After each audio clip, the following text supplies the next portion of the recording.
que hasta hace unos años yo recuerdo que decíamos con orgullo en Argentina el 80% de los argentinos son católicos. Y ahora, sinceramente, hay que preguntarse, ¿dónde están? No, el no. 80%. Hay una falta de testimonio y una falta de coherencia de vida. Yo siempre digo que, como me enseñó el padre Castellani, el cristianismo es enseñar lo que Cristo enseñó. ¿Y cómo enseñaba Cristo? Oralmente, hablando, escribiendo. El famoso caso de la adúltera.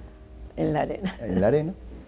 Y sentándose, actuando, viviendo, vivencialmente, sentándose con prostitutas y publicanos, sentándose con fariseos, sentándose con santos varones y llevando el ejemplo y señalando lo importante, lo esencial que está en el reino de Dios, que comienza en esta tierra, pero que debe anidarse en el corazón del hombre y que exige una metanoia, una conversión, una aceptación de nuestra finitud para poder lograr lo infinito, la eternidad.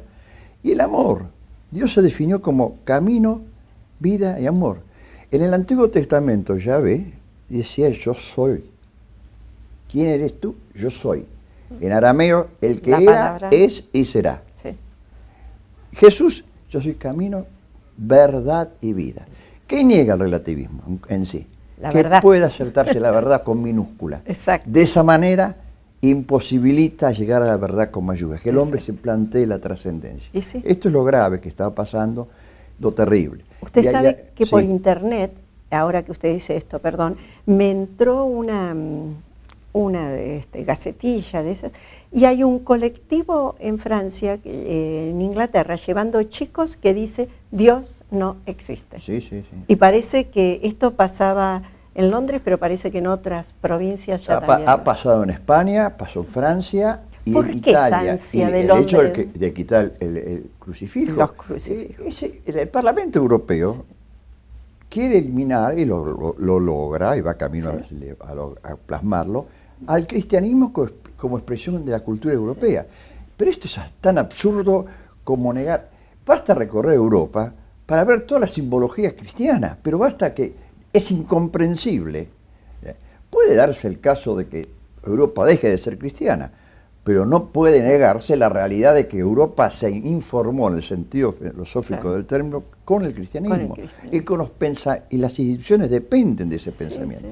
De ahí viene, por eso decía yo al principio, que ya no estamos en una post-cristiandad, estamos en una cristofobia. Ya molesta. Y las exigencias, entre las exigencias éticas del Evangelio, ¿qué hay, Olga? Que podemos alcanzar la verdad. Mira, hay una frase que nuestros políticos, nuestros legisladores, y yo diría todos los integrantes del cuerpo místico de Cristo, con estado religioso y laicos, es el número 46 de centésimo año de Juan Pablo II, a los 100 años de la Rerum Novarum. Y él dice más o menos, cito de memoria, hoy parece ser que la esencia de los sistemas políticos democráticos liberales triunfantes es el agnosticismo y el relativismo consecuente. El agnosticismo, teoría que viene de Kant, que dice que el intelecto no puede alcanzar el ser de las cosas, sino lo que aparece, el fenómeno, la fenomenología reemplaza la metafísica. Y el relativismo, es decir, todo es subjetivo, todo depende de lo que... Y dice algo más grave, Olga, el Papa ahí. Quienes pensamos que el hombre está capacitado para alcanzar la verdad de las cosas, no somos fiables, cito textualmente. Entre comillas, entre ese no ser fiables por no aceptar la voluntad de las mayorías o el equilibrio de poderes, entre paréntesis está el tiro en la nuca, está el paredón, está la clínica psiquiátrica, está constituciones que se consagraron en el mundo moderno oficialmente, dijeron que Dios no existe, y la Convención Francesa de la gloriosa Revolución con mayúscula francesa, que cumplió 200 años hace poco, la gloriosa Revolución, por un voto declaró que Dios existía. El hombre cuando entra en el absurdo total. Lo lamentable es que los ríos, cómo se están destruyendo los derechos humanos en nombre de los derechos humanos, porque los derechos humanos, si lo observamos con claridad, no son más que los instrumentos que nos permiten cumplir con nuestras obligaciones. Exacto. Yo tengo obligaciones con mi propia persona. Yo no puedo ser justo o injusto conmigo mismo.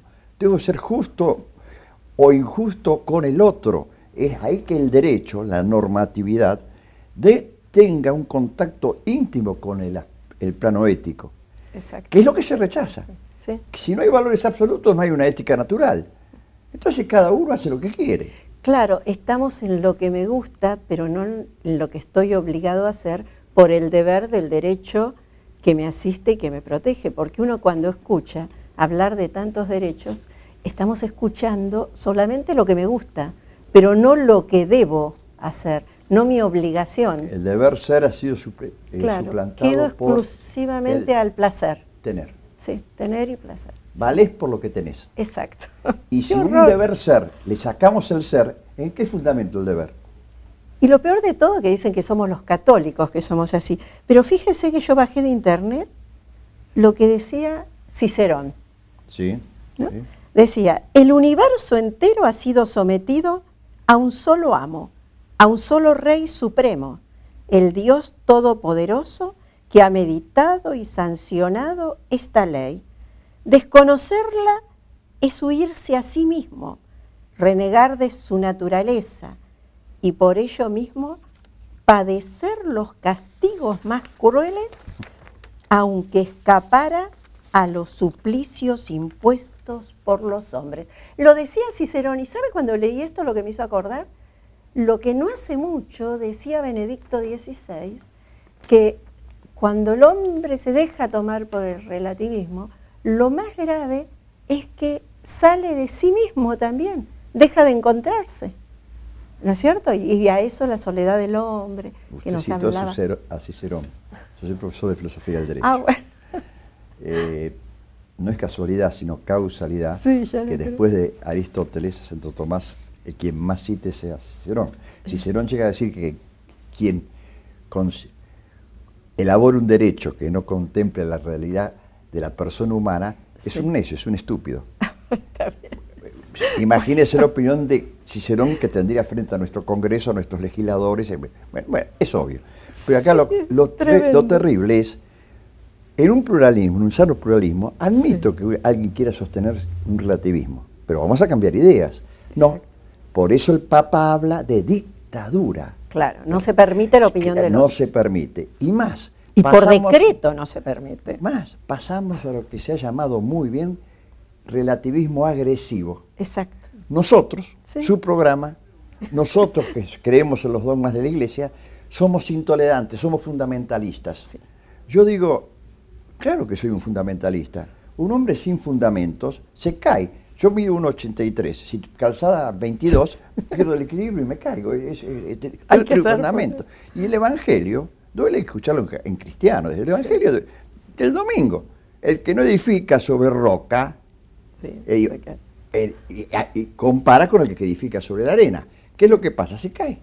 Se cae. El que no hace buenos cimientos, el que no se enraiza también, el que no busca sus raíces. Usted y yo no somos explicables solamente por nuestro nombre y apellido y por nuestra pertenencia a una patria chica, sino somos explicables por ese fracasado, entre comillas, ese Cristo fracasado, un judío fracasado, que dijo que me acepte, se salvará, que no me acepte. Por lo tanto, no somos explicables sin el cristianismo. Rechazar el cristianismo, y el cristianismo cuando quiso imponerse por la fuerza fracasó.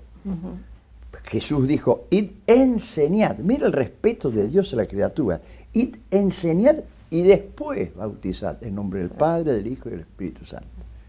El que acepte se salva, el que no acepta, pero enseñad. O sea, la libertad del hombre.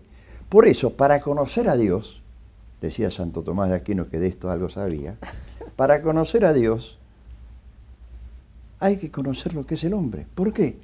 Porque así como tenemos una filosofía realista, buscar las dimensiones reales del hombre, tenemos que buscar también tenemos la revelación. Y Dios nos hizo a su imagen y semejanza. Entonces yo tengo que contemplar al hombre. Claro está que si yo me miro al espejo a la mañana, hoy cuando me afeita y digo, ese es Dios, me aguateo ipso facto.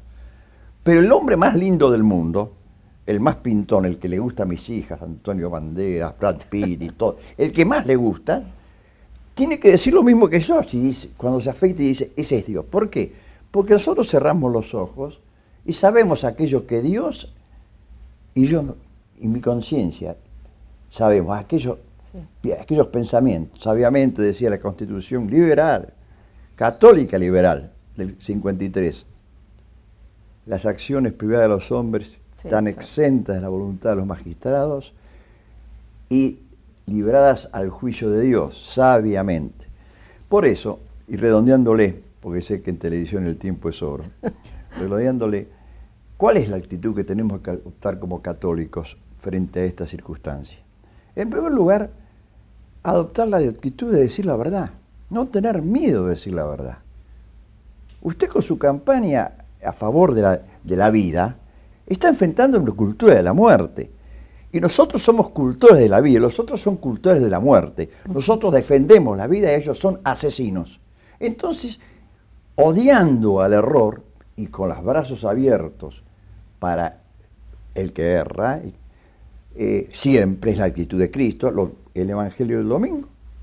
99 ovejas, justo a buscar la perdida.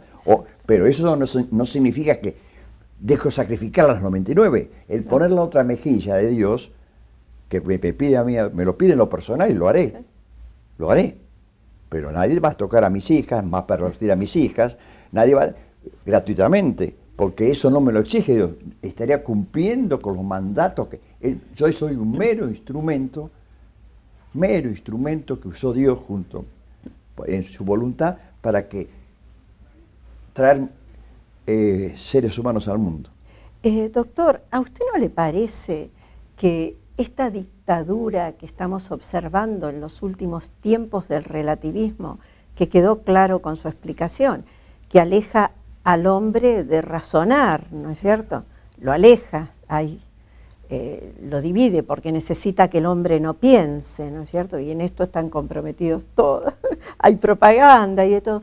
¿No le parece que en cierta medida es una dominación política también? No, absolutamente. El relativismo se ha convertido en un instrumento de ideologización política a través de lo que llamamos el positivismo extremo, que es radicalmente relativista. Si, como le decía Juan Pablo, si por consenso, por voluntad general, se determina la Convención de la Revolución Francesa, que los derechos con mayúsculas del hombre con mayúsculas, de la mujer, son inalienables, y no dejaron votar. ¿Sabe cuándo votaron las francesas? En el año 1954. Las argentinas en 1951, las francesas en 1954. Media humanidad no tenía derechos políticos. Pero eso en nombre de los derechos del hombre. Mire, cuando el hombre cae en el absurdo, yo a veces me causa mucha gracia citar los antecedentes de las feministas. Sí. He tenido varios debates con feministas, ¿no es cierto? No soy machista, imagínense, tengo 3 hijas mujeres, mi señora, estoy esperando mi primer nieta, que nace el mes que viene, Dios mediante. Machista no soy para nada machista. O sea que, redondeándole y completándole, la realidad es que poner a la Revolución Francesa, poner a Sartre y negar que Cristo dignificó a la humanidad y fundamentalmente el rol del cristianismo en la dignidad de la mujer, es algo tan absurdo. Y eso no es cuestión de creencias. Es como negar que estamos hablando en este momento los dos y no que estamos soñando. Hugo Verdera, ¿qué mensaje le dejaría a los padres de familia que nos ven? Ser auténticos. Demostrar que es posible conocer la verdad, demostrarle con el ejemplo de la vivencia matrimonial, de la relación paterno-filial, de que la verdad es posible, demostrar que no todo está podrido y demostrar que desde nuestro hogar somos capaces de construir con el ejemplo. Era la pedagogía de Cristo. Muchísimas gracias. Me voy con unas palabras que decía Juan Pablo II. Para el futuro de la sociedad y el desarrollo de una sana democracia, urge descubrir de nuevo la existencia de valores morales esenciales y originarios. Lo decía en el Evangelio de la Vida. Amigos, será hasta el próximo programa. See you.